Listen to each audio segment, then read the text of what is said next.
আলোচনাটির শুরুতেই সবাইকে স্টক অবজারভারের পক্ষ থেকে শুভেচ্ছা জানাই। বন্ধুরা, আজ আমরা এমন 7টি স্টক নিয়ে আলোচনা করব যে 7টি স্টক বর্তমানে ঢাকা স্টক এক্সচেঞ্জের ইন্ডেক্স মুভারে অন্যতম গুরুত্বপূর্ণ ভূমিকা রাখছে। এই 7টি স্টক এগিয়ে গেলে মার্কেট অনেক দূর এগিয়ে যাবে এবং ইনভেস্টরদের মধ্যে কনফিডেন্স বিল্ড আপ হবে।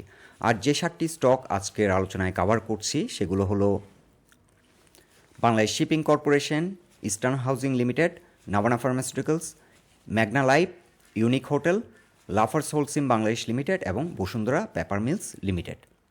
এই স্টকগুলি আজ আমরা টেকনিক্যাল বিশ্লেষণের মাধ্যমে তুলে ধরব। এই স্টকগুলোর বর্তমান অবস্থান এবং ফিউচারে কেমন প্রাইস অ্যাকশন হতে পারে কিছুটা ধারণা দেব। আলোচনাটি শেষ পর্যন্ত শুনতে থাকুন। আলোচনাটির শুরুতেই সবাইকে রিকোয়েস্ট করব, ডিসক্লেমার অংশটি আপনারা ভালো করে পড়ে নেবেন। পুঁজিবাজার ঝুঁকিপূর্ণ। আপনার কোনো পার্সোনাল বাই এবং সেলের কারণে আপনি যদি ক্ষতিগ্রস্ত হয়ে থাকেন, সে দায় স্টক অবজারভার বহন করবে না। এই বছরের শুরুতেই গত 10 দিন আগে আমরা একটি পোস্ট করেছিলাম, top 10 investing stocks in Dhaka stock exchange, এবং এই পোস্টটিতে আমরা বেশিরভাগ স্টকই কভার করেছি। Eastern housing, Lafarge, Genex Infosys, Bangladesh shipping corporation, BPML, unique hotel এবং ম্যাগনা লাইফ, বেশিরভাগ স্টকই আমরা কভার করেছি এবং এই স্টকগুলো বর্তমানে গতিশীল হচ্ছে, মানি ফ্লো বৃদ্ধি পাচ্ছে এবং ভালো প্রাইস অ্যাকশন হচ্ছে। বস্তুত এই সবগুলি স্টকই লং টার্ম ইনভেস্টমেন্টের জন্য ভালো মানের স্টক। বেশিরভাগ স্টকই বছর শেষে ভালো ডিভিডেন্ড পে করে, কোম্পানিগুলোর বিজনেস মডেল ভালো এবং আর্নিংয়ের মধ্যেও সুন্দর একটা ধারাবাহিকতা রয়েছে। চলুন তাহলে বন্ধুরা জেনে নিই এই স্টকগুলোর শর্ট টার্ম এবং লং টার্ম গন্তব্য কতদূর হতে পারে। শুরুতে ডে চার্টে দেখে নিচ্ছি বাংলাদেশ শিপিং কর্পোরেশন, এই স্টকটির অবস্থান। এই স্টকটি আজ দিন শেষে 118.4 এসে ক্লোজ হলো। স্টকটি 200 এক্সপোনেনশিয়াল মুভিং অ্যাভারেজের উপর আজ ঘুরে দাঁড়িয়েছে, ভলিউম বৃদ্ধি পাচ্ছে, এটি একটি ভালো দিক। আর স্টকটি যদি আমরা বর্তমানে এন্ট্রি নিই তাহলে স্টকটির ফার্স্ট টার্গেট হতে পারে 138 এবং সেকেন্ড টার্গেট হতে পারে 155। স্টকটি বর্তমান সাপোর্ট পয়েন্ট হবে 114।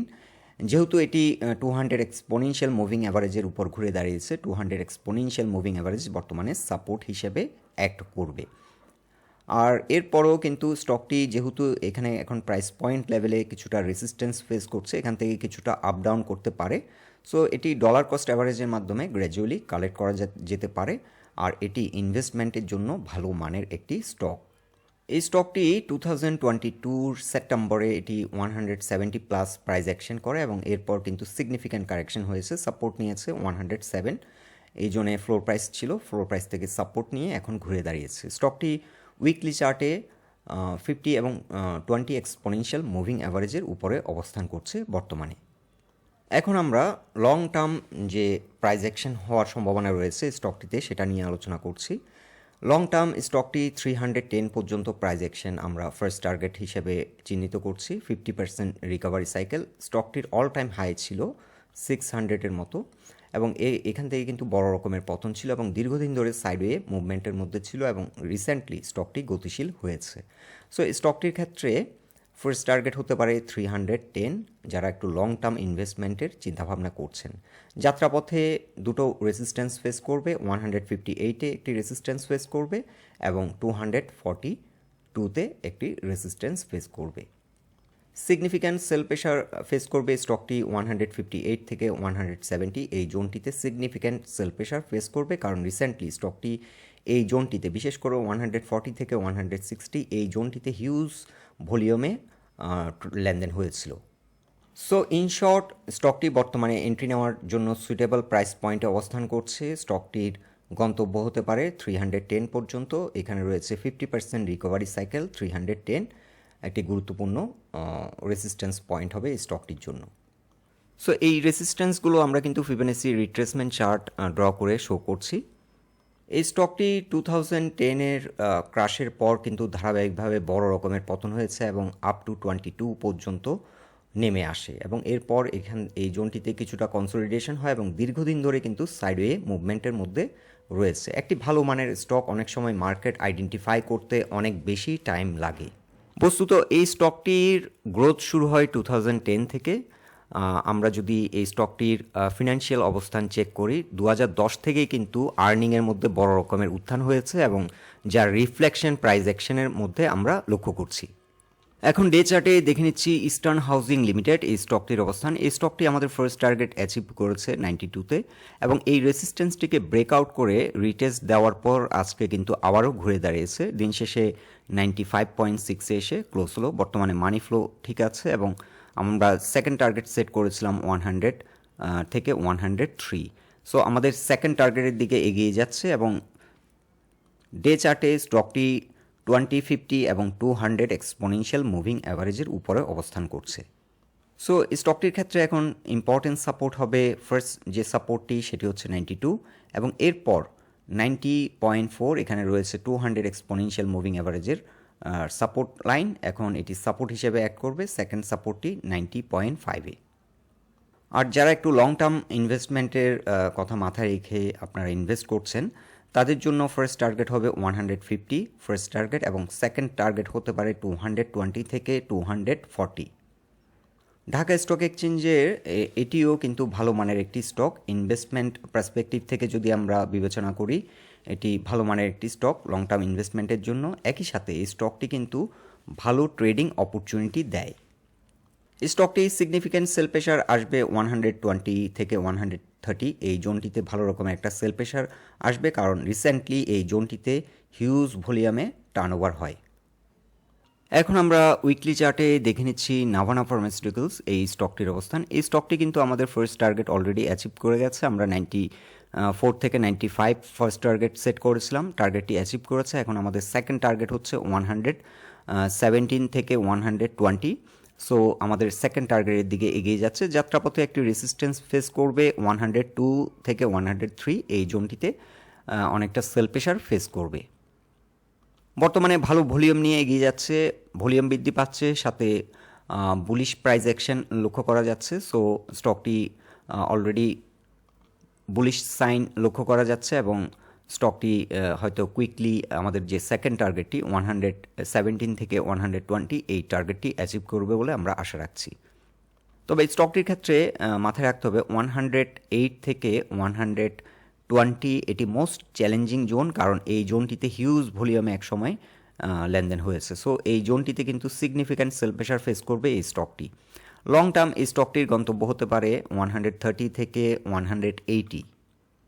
এখন ডে চার্টে দেখে নিচ্ছি Magna life insurance company limited এই স্টকটির অবস্থান। এই স্টকটি আমাদের ফার্স্ট টার্গেট অ্যাচিভ করেছে এবং বর্তমানে একটি রেসিস্ট্যান্স পয়েন্টে অবস্থান করছে। এই স্টকটি 93+ স্ট্রং হলে আবার নতুন করে এন্ট্রি নেওয়া যায়, সেক্ষেত্রে ব্রেকআউট ট্রেড হবে। ব্রেকআউট ট্রেডের ক্ষেত্রে 90 নিচে নেমে গেলে আমরা স্টপ লস সেট করতে পারি এবং এই স্টকটির টার্গেট হবে 110 থেকে 115 টার্গেট হবে। আমরা শর্ট টার্ম টার্গেট সেট করছি। আর লং টার্ম যারা চিন্তাভাবনা করছেন তাদের জন্য ফার্স্ট টার্গেট হবে 130 থেকে 135, এটা কিন্তু আমরা অনেকবার মেনশন করেছি। সো আমরা ডে টু ডে যারা ট্রেড করছেন তাদেরকে ফোকাস করে কিন্তু পোস্টগুলি বেশি মাত্রায় আমরা বেশি ফোকাস করছি এই স্টকগুলিতে, কারণ মার্কেট কিন্তু চেঞ্জ হচ্ছে প্রতিনিয়ত। আর এই বিষয়টিকে মাথায় রেখে আমরা কিন্তু কুইক আপডেট দেওয়ার চেষ্টা করছি বর্তমান সময়ে। সো এই স্টকটি এখন যদি আমরা 93+-এ যদি স্ট্রং পজিশন নেয় এবং 93+-এ ভালো ভলিউম নিয়ে ব্রেকআউট দিচ্ছে কিনা এটা হচ্ছে একটা গুরুত্বপূর্ণ বিষয়। ভলিউম কিন্তু কিছুটা কমে যাচ্ছে, বাট আমরা এই ব্রেকআউটটি মোটামুটি একটা হেলদি ভলিউম নিয়ে দিচ্ছে কিনা সেটা বিবেচনা করতে হবে। তবে অ্যাভারেজ ভলিউম কিন্তু ঠিক আছে বর্তমান সময়ে। অ্যাভারেজ ভলিউম থেকে কিন্তু অনেকটা হাই ভলিউম নিয়ে এগিয়ে যাচ্ছে। সো ইন শর্ট, স্টকটি যদি আমরা ব্রেকআউট ট্রেড নিই আমাদের ফার্স্ট টার্গেট হতে পারে 110 থেকে 112, আমরা ফার্স্ট টার্গেট সেট করব এবং সেকেন্ড টার্গেট হবে স্টকটির 130। আর ম্যাগনা লাইফের ক্ষেত্রে এখন গুরুত্বপূর্ণ সাপোর্ট হচ্ছে 84 হবে ম্যাগনা লাইফের জন্য একটি ইম্পর্টেন্ট সাপোর্ট। এখন ডে চার্টে দেখে নিচ্ছি unique hotel and resorts limited এই স্টকটির অবস্থান। এই স্টকটি দীর্ঘদিন ধরে কিন্তু ডাউন ট্রেন্ডের মধ্য দিয়ে যাচ্ছে এবং রিসেন্টলি কনসোলিডেট হচ্ছে 55 থেকে 60, এই জোনটিতে কনসোলিডেট হচ্ছে 55 থেকে 58 এবং এখান থেকে ঘুরে দাঁড়িয়েছে। আজকে দিন শেষে 59.8-এ এসে ক্লোজ হলো। স্টকটিতে কিছুটা ভলিউম বৃদ্ধি পাচ্ছে, তবে আশানুরূপ পারফরমেন্স এখনও করছে না, কারণ স্টকটি যদি এই ট্রেন লাইনটি ব্রেকআউট দিতে পারে, এই ট্রেন লাইন রেসিস্ট্যান্সটি ফেস করবে 62 লেভেলে, 62.5 লেভেলে এবং এখানে রয়েছে 63 লেভেলে রয়েছে 200 এক্সপোনেনশিয়াল মুভিং অ্যাভারেজের রেজিস্ট্যান্স লাইন। বস্তুত এই স্টকটি 200 এক্সপোনেনশিয়াল মুভিং অ্যাভারেজের উপর ঘুরে দাঁড়াতে পারলে এখানে ট্রেন্ড লাইন ব্রেকআউট দেওয়ার সম্ভাবনা রয়েছে, এবং ট্রেন্ড লাইন ব্রেকআউট যদি দিতে সক্ষম হয় তাহলে এই স্টকটি নতুন করে র্যালিতে যাবে, এবং সেক্ষেত্রে আমরা ফার্স্ট টার্গেট সেট করব 75 এবং সেকেন্ড টার্গেট হবে স্টকটির 85 শর্ট টার্ম টার্গেট। আর লং টার্ম এই স্টকটি 120 থেকে 150 পর্যন্ত প্রাইস অ্যাকশন হতে পারে।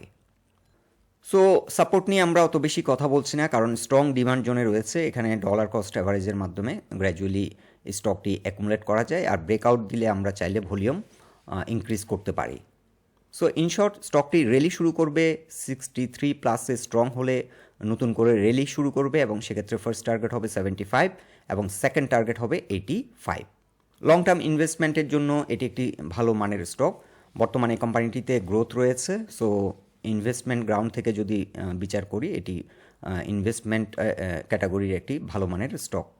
এখন ডে চার্টে দেখে নিচ্ছি লাফার্স Holcim Bangladesh limited.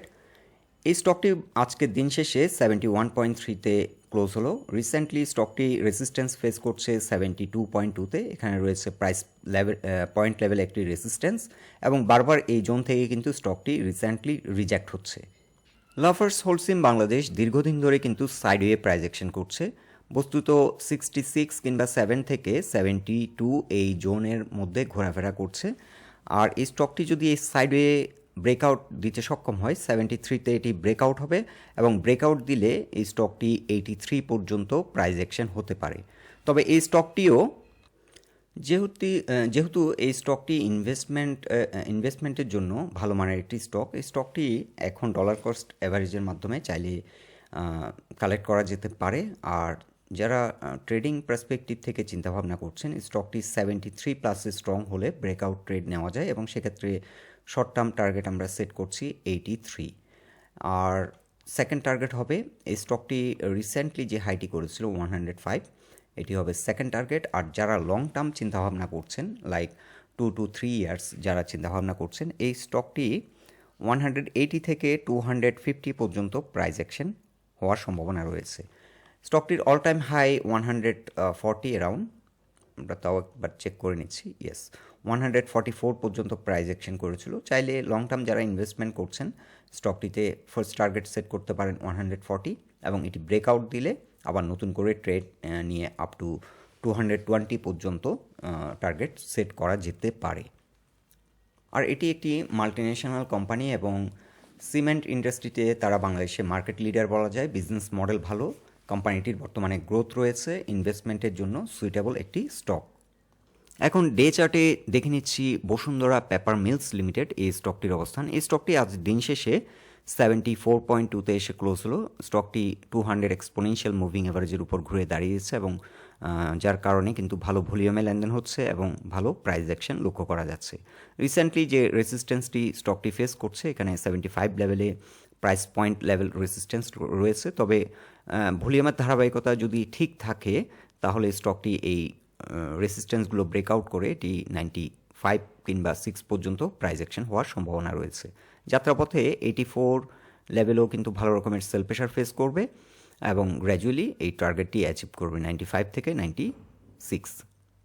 Long term যারা চিন্তাভাবনা করছেন, স্টকটির ফার্স্ট টার্গেট হতে পারে 120 এবং সেকেন্ড টার্গেট হতে পারে 180। প্রিন্টিং অ্যান্ড পেপার এই সেক্টরটিতে বর্তমানে স্টকটি সুইটেবল একটি এন্ট্রি পয়েন্টও রয়েছে, এবং অনেক লো প্রাইস পয়েন্ট অবস্থান করছে, কারণ এই ইন্ডাস্ট্রিতে হাতে গোনা কয়েকটি স্টক রয়েছে, সবগুলোর প্রাইসই কিন্তু অ্যারাউন্ড 200, এবং একটি স্টক অ্যারাউন্ড 700 প্রাইস পয়েন্টে রয়েছে। যেহেতু স্টকটি 200 এক্সপোনেনশিয়াল মুভিং অ্যাভারেজের যে রেজিস্ট্যান্স লাইন, এটিকে ব্রেকআউট করে ঘুরে দাঁড়িয়েছে, 200 এক্সপোনেনশিয়াল মুভিং অ্যাভারেজ এখন সাপোর্ট হিসেবে অ্যাক্ট করবে। সেক্ষেত্রে প্রাইস পয়েন্ট লেভেল 69 বর্তমানে স্টকটির জন্য একটি গুরুত্বপূর্ণ সাপোর্ট, এবং এর নিচে সাপোর্ট রয়েছে 67 লেভেলও প্রাইস পয়েন্ট লেভেলে কিছুটা সাপোর্ট পাবে, এবং যেটি স্ট্রং ডিমান্ড জোন স্টকটির জন্য 64 হচ্ছে স্ট্রং ডিমান্ড জোন, এবং এই জোনটিতে সেল প্রেশার খুবই কম, বায়ার অনেক স্ট্রং। সো বন্ধুরা, এই 7টি স্টক নিয়ে এটাই ছিল আমাদের অবজারভেশন। আলোচনাটি যদি আপনাদের ভালো লেগে থাকে, অবশ্যই পোস্টটিকে লাইক দিন, আর আমাদের সাথে থাকার জন্য আপনাদের অসংখ্য ধন্যবাদ।